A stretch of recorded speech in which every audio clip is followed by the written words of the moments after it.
मी advocate Shrirang Chaudhari परखड मतमध्ये आपलं स्वागत. भारताचे नवे सरन्यायाधीश श्री यू ललित यांनी पदभार स्वीकारल्यानंतर संविधान पीठ स्थापन करण्याची घोषणा केली आणि सगळ्यात पहिले जे विषय संविधान पीठासमोर येणार आहेत ते दोन विषय एकत्रितरित्या त्यांच्यावर सुनावणी होणार आहे. पैकी सगळ्यात महत्त्वाचा विषय आहे आर्थिकदृष्ट्या दुर्बल घटकांसाठीचं आरक्षण, ज्याला आपण इकॉनॉमिकली वीकर सेक्शन किंवा EWS या नावाने ओळखतो. अ, मोदी सरकारनी 2019 हे EWS आरक्षण लागू केलं.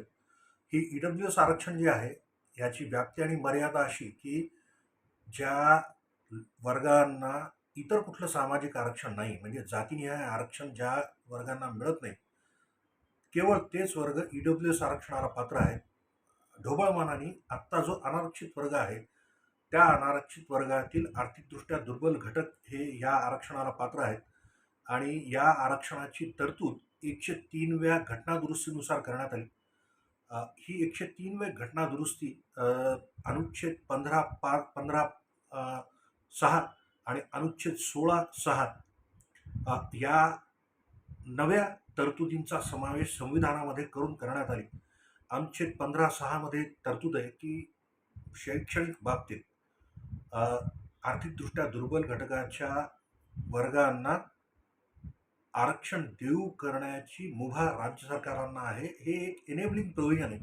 10% पर्यंत राज्य सरकार त्यांच्या अखत्यारीत EWS वर्गांना आरक्षण देऊ शकतात आणि अनुच्छेद 16(6) नुसार नोकरीमध्ये म्हणजे शासकीय नोकऱ्यांमध्ये 10% आरक्षण देऊ करण्याची राज्य सरकारांना मुभा देण्यात आली. त्या दृष्टीने अधिसूचना जारी करून या वर्गांमध्ये कोणाचा समावेश होईल, त्यांची पात्रता काय, निकष काय असतील, याच्याविषयी केंद्र सरकारने लागू केलं. महाराष्ट्राने इतर अनेक राज्यांमध्ये महाराष्ट्राने सुद्धा EWS आरक्षण लागू केलं आणि अनेक राज्यांनी EWS आरक्षण लागू केलेलं नाही. हे EWS आरक्षण लागू झालं त्याच्यानंतर लगेचच म्हणजे काही दिवसांमध्ये युथ फॉर इक्वालिटी नावाची जी एक संघटना आहे दिल्लीची, या युथ फॉर इक्वालिटी संघटनेने या EWS आरक्षणाच्या संवैधानिकतेला आणि त्याची संवैधानिकता म्हणण्याच्या अजून त्याच्या बाबतीत जी हरकत सगळ्यात मुख्य घेतलेली आहे ती अशी की 50%च्या पलीकडं या आरक्षणामुळं एकंदरीत मर्यादा जी 50%ची इंदिरा साहनीमध्ये घालून दिलेली सुप्रीम कोर्टाने, त्या मर्यादेचा भंग होतो. हे दोन मुख्य आक्षेप आणि त्यांचा असाही आक्षेप आहे की संविधानाचं जे मूळ एक आराखडा आहे किंवा ज्याला basic structure of the constitution असं ओळखण्यात येतं, ज्याच्यामध्ये फंडामेंटल राईट्सचा समावेश आहे, मूलभूत अधिकारांचा समावेश आहे, या basic structure of the constitution is breached because of this reservation, असं युथ फॉर इक्वालिटीचं म्हणणं आहे. अनेक त्याच्यामध्ये हे आरक्षणाच्या वैधतेला, संवैधानिकतेला आव्हान देणाऱ्या इतर अनेक याचिका सादर झाल्या आणि ह्याच्याविषयी मध्ये 2 घटना अशा झाल्या की EWS आरक्षण 2021च्या बॅचला वैद्यकीय प्रवेशांसाठी जो केंद्रीय कोटा असतो त्याच्यामध्ये EWS आरक्षण लागू करावं असं केंद्र सरकारतर्फे पंतप्रधानांनी जाहीर केलं आणि मग EWS आरक्षण लागू नाही करता येणार असं म्हणून काही संघटना आणि विद्यार्थी संघटना आणि काही वैयक्तिक विद्यार्थ्यांनी सुद्धा याच्यावर आक्षेप घेतले EWS आरक्षणाला. तेव्हा सुप्रीम कोर्टासमोर हे प्रकरण जेव्हा आलं तेव्हा सुप्रीम कोर्टाने सांगितलं की EWSच्या वैधतेला आम्ही आव्हान देणाऱ्या याचिका सुनावणी करत नाहीत. EWS केवळ या जे सेंट्रल कोटा जो आहे वैद्यकीय प्रवेशातला, त्याला लागू होऊ नये ह्याच्यासाठी इतकंच आमचा सध्या आमच्यासमोर विषय आहे. पण त्या सुनावणी दरम्यान जे खंडपीठ होतं त्याच्या खंडपीठामध्ये न्यायमूर्ती चंद्रचूड एक होते. त्यांनी याबाबतीत असं एक क्वेरी केली, असा एक प्रश्न उपस्थित केला, त्यांनी विस्ताराने मुद्दे काढले होते आणि त्याच्यामध्ये त्यांनी असं सांगितलं की सामाजिक व शैक्षणिक मागासवर्गीय जे SC-BC ज्यांना म्हणतो किंवा आपण बोलीभाषेत ज्यांना OBC किंवा इतर मागासवर्गीय म्हणतो, ह्यांचे आर्थिक निकष म्हणजे नॉन क्रीमी लेयरचे जे 8 लाख रुपये वार्षिक उत्पन्न मर्यादा, तेच तुम्ही आर्थिकदृष्ट्या दुर्बल घटकांना म्हणजे ईडब्ल्यूएसला कसं काय लावले आणि त्याच्यावर बराच मोठा वाद झाला होता. त्याच्या वैधतेला, त्याच्या संवैधानिकतेला ईडब्ल्यूएसच्या एका प्रकारे आव्हान देण्यासारखं परिस्थिती झाली होती आणि केंद्र सरकारतर्फे त्याच्यात खुलासा झाला. अर्थात ते प्रकरण अजूनही प्रलंबित आहे आणि आता मूळ ईडब्ल्यूएसच्या वैधतेला जिथं आव्हान देणाऱ्या याचिकांची सुनावणी संविधान पीठासमोर होणार आहे. तर त्या मेडिकल प्रवेशाबाबतीतचं जे आहे ते तर पुढे टळण्याची शक्यता आहे. मात्र त्याच्यावरून जो एक गोंधळ निर्माण झाला त्याच्यावरून ईडब्ल्यूएसच्या वैधतेविषयी जे आव्हान देणारे मुद्दे आहेत त्यांच्यावर चर्चा झाली.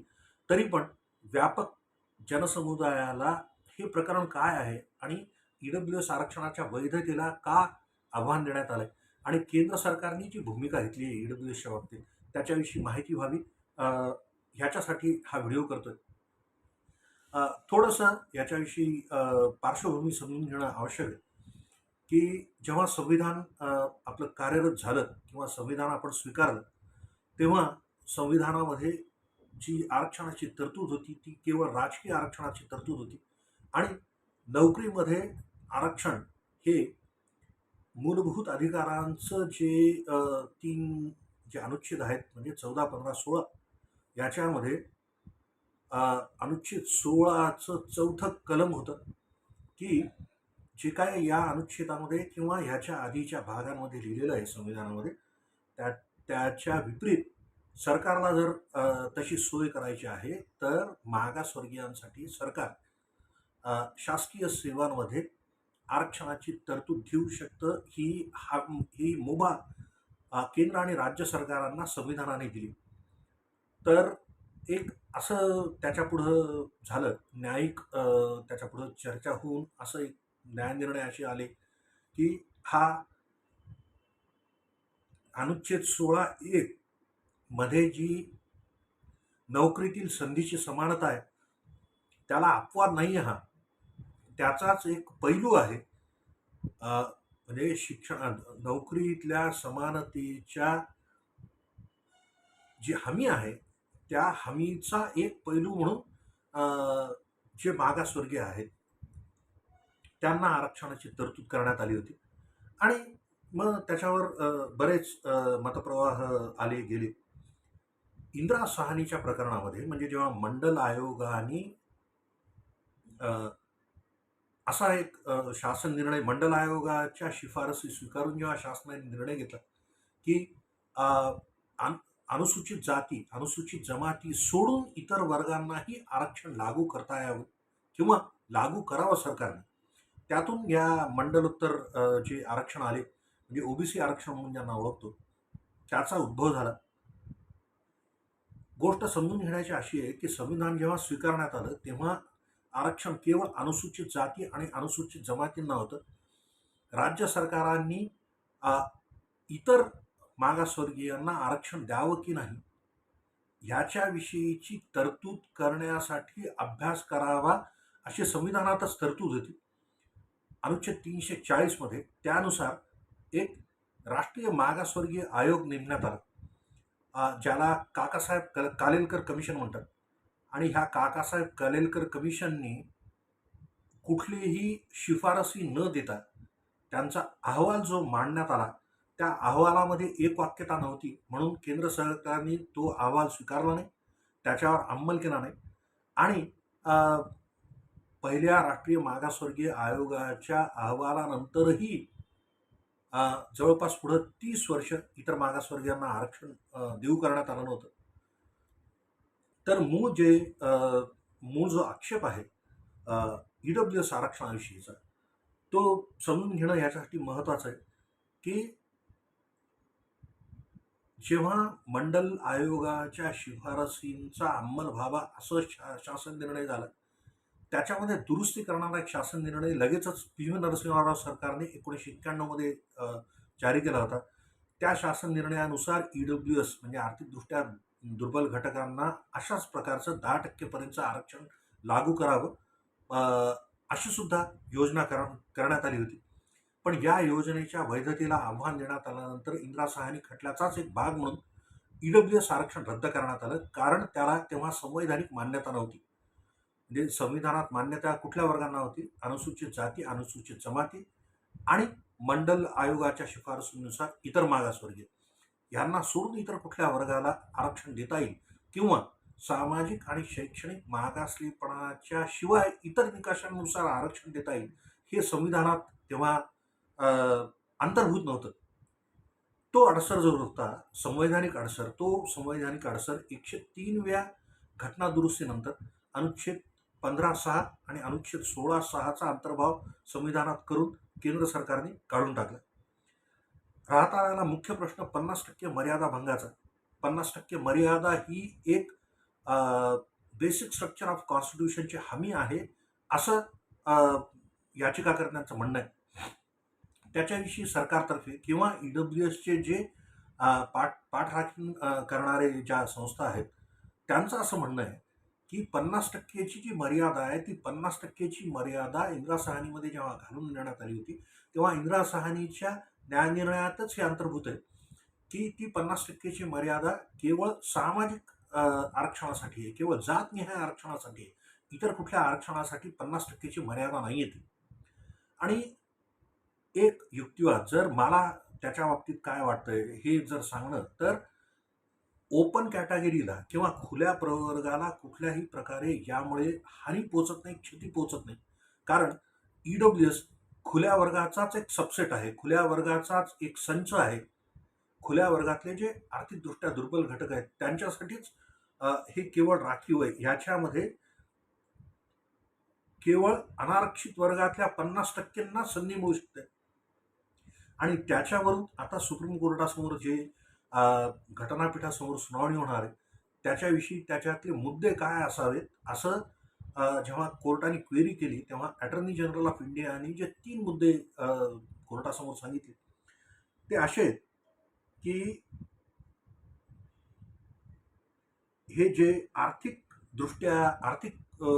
दृष्ट्या दुर्बल घटकांना किंवा आर्थिक निकषावर आरक्षण देऊ करणं हे बेसिक स्ट्रक्चरच्या विरुद्ध आहे का? बेसिक स्ट्रक्चरचा भंग करतं का? दुसरं एक सांगितलं की जे अनएडेड प्रायव्हेट इन्स्टिट्यूशन्स आहेत, म्हणजे ज्या संस्थांना शासकीय अनुदानित संस्था ज्या नाहीत, त्यांच्यामध्ये हे ईडब्ल्यूएस आरक्षणाचा अंतर्भाव करणं हे बेसिक स्ट्रक्चरला ब्रीच करणारा आहे का? याच्यामुळे मूळ संविधानाच्या आराखड्याला कुठे धक्का पोचतो का? आणि तिसरं, ओबीसी, एससी आणि एसटी या वर्गाचा समावेश न करणं हे संविधानाच्या मूळ आराखड्याला धक्का पोहोचवणं आहे का? या 3 मुद्द्यांवर सुनावणी व्हावी असं अटर्नी जनरलनी त्यांचं मत व्यक्त केलं. अटर्नी जनरल अर्थात भारत सरकारचे सर्वश्रेष्ठ वकील असतात आणि ते एक संवैधानिक पद आहे. सरकारला काय म्हणायचं ह्याच्यापेक्षा सुद्धा अटर्नी जनरलला या बाबतीत काय म्हणायचं या मुद्द्याला महत्त्व असतं, कारण ती स्वतंत्र संवैधानिक संस्था आहे.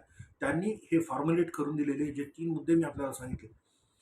तर वेळोवेळी याच्याविषयी जे वाद झालेले आहेत समाज माध्यमांमध्ये, वृत्तपत्रांमध्ये, याच्याविषयी एक असं की आर्थिक स्तरावर जर आरक्षण लागू केलं तर ते कुठल्या एका वर्गापुरतं सीमित न राहता ते व्यक्तिनिहाय आरक्षण होईल.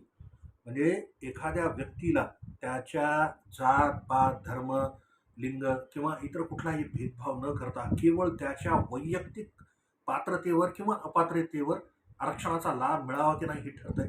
आणि त्याच्यामुळं जे जातनिहाय राजकारण जे आहे, जे जातनिहाय राजकारण म्हणा किंवा जाती संस्था, हे जे समाजाच्या प्रगतीला हानिकारक सगळ्यात मोठी एक जर कुठली गोष्ट आहे, समाजाच्या एकोप्यासाठी सगळ्यात मोठा एक जर अडसर कुठला आहे, तो आहे जातनिहाय विभागणी जी आपल्याकडे झालेली आहे किंवा एकंदरीत जाती संस्थेचा प्रभाव किंवा दुष्प्रभाव, त्यामुळे राष्ट्रीय एकात्मतेला धोका आहे. तो दूर करण्यासाठी आर्थिक स्तरावरच केवळ आरक्षण असावं असा जो आग्रह आहे, त्या आग्रहाशी मी पूर्णपणे सहमत आहे. अर्थात तो माझा वैयक्तिक विषय राहिला, पण एक असं म्हणणं आहे की आर्थिक स्तरावर जर लाभ दिले आरक्षणाचे, तर मग इतर मागास कोणीही राहणार नाही. आणि हे अशा रीतीने अनारक्षित वर्गातल्या दुर्बल घटकांना आरक्षण देऊ करणं हे अ, नोकरीतल्या समानतेची जी हमी अनुच्छेद 16 मध्ये आहे, त्याचाच एक भाग किंवा त्याचाच एक पैलू म्हणजे अनारक्षित वर्गाला आरक्षित वर्गाच्या समतुल्य त्यांना लाभ देणं आरक्षणाचे हे ह्याचा एक ह्या सामाजिक जे नवीन योजना जी केलेली आहे त्याचा हा एक भाग आहे. दुसरं एक असं की basic structure of the constitution म्हणतात.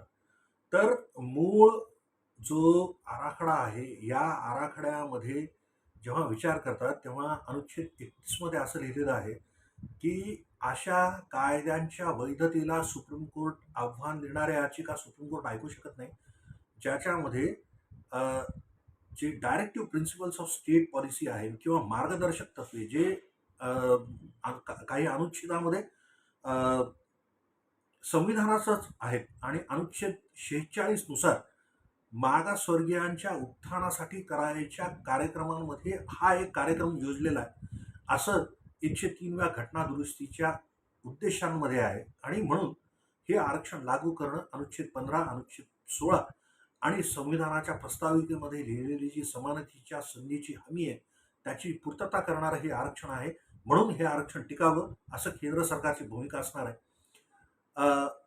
लवकरच म्हणजे साधारण एका महिन्याभरात ह्याच्यात निर्णय येईल आणि अ, अनेक मान्यवर वकील आहेत, ज्येष्ठ वकील अ, ते पक्ष प्रतिपक्ष आपापला मांडतील. संवैधानिक दुरुस्ती करण्यात आलेली आहे. संवैधानिक दुरुस्तीला त्याच्या वैधतेला देण्यात आलेलं आव्हान हे अ, यू यू ललित यांच्या सरन्यायाधीश म्हणूनच्या कार्यभारातलं किंवा कार्यकाळातलं हे एक सगळ्यात मोठं सध्या जे अ, चालू आहे प्रकरण, त्याच्यापैकी हे एक आहे आणि याच्यावर लवकरात लवकर निर्णय येणं अपेक्षित आहे. ईडब्ल्यूएस टिकावं, किंबहुना जसं सुप्रीम कोर्टाने मराठा आरक्षणाच्या सुनावणीच्या वेळेस सांगितलं की केवळ आर्थिक स्तरावरच आरक्षण असावं ही एका याचिकाकर्त्याची त्यामध्ये भूमिका होती. सुप्रीम कोर्टाने त्याच्यात असं मत व्यक्त केलं होतं, कदाचित तो दिवस येईल आणि तो सुवर्णदिन लवकरात लवकर यावा अशी एक आशा वाटते. आणि अपेक्षा ही आहे की ही जी केंद्र सरकारची योजना आहे किंवा केंद्र सरकारने लागू केलेलं हे जे आरक्षण आहे, या केंद्र सरकारने लागू केलेल्या आरक्षणाच्या समतुल्य आरक्षण काही राज्य सरकारांनी जाणून बुजून दिलेलं नाहीये, ज्यांना केंद्राच्या सतत विरुद्ध राहायचं असतं. उदाहरणार्थ तमिळनाडू. म्हणजे केंद्र सरकारची जी भूमिका आहे त्याच्या विपरीत भूमिका घ्यायला तामिळनाडू अग्रेसर आहे. त्यांनी ईडब्ल्यूएस आरक्षण अजूनही लागू केलेलं नाही. इतर अनेक राज्य असे आहेत की जिथे ईडब्ल्यूएस आरक्षण लागू नाहीये. पण ईडब्ल्यूएसच्या संवैधानिकतेला जर सुप्रीम कोर्टाने मंजुरी दिली तर सगळ्याच राज्यांना ईडब्ल्यूएस आरक्षण लागू करणं भाग पडेल. कदाचित ईडब्ल्यूएस आरक्षणातून एक जे उद्भवेल ते जातनिहाय आरक्षणाच्या अ, जातनिहाय आरक्षण रद्द करण्यासाठीचं हे पहिलं पाऊल असेल कदाचित. आणि पुढं मागे यातून व्यापक मंथन चर्चा होऊन जातनिहाय आरक्षण जाऊन केवळ आर्थिक निकषांवर आरक्षण ही संकल्पना रूढ होईल अशी आशा करतो. पुढं जसं त्याच्याविषयी सुनावण्या होतील किंवा पक्ष प्रतिपक्षांचं काय म्हणणं होईल अ, त्याच्याविषयी मला काही वाचायला मिळालं, तर त्यानुसार मी एक विस्तृत व्हिडिओ ह्याच्यानंतर एकदा करेन. आपण हे ऐकून घेतलं, धन्यवाद. मी ॲडव्होकेट श्रीरंग चौधरी, परखड मतसाठी. हा व्हिडिओ आवडला लाईक करा आणि समविचारी मित्रांबरोबर शेअर करा. या विषयावर जास्तीत जास्त चर्चा व्हावी, मंथन व्हावं आणि जनमानसापर्यंत ह्यामध्ये काय चाललेलं आहे हा महत्त्वाचा विषय. खुल्या वर्गासाठी ईडब्ल्यूएसची वैधता हा एक फार मोठा विषय. याच्यावर व्यापक जनजागरण व्हावं ही इच्छा आहे. पुन्हा एक बार धन्यवाद.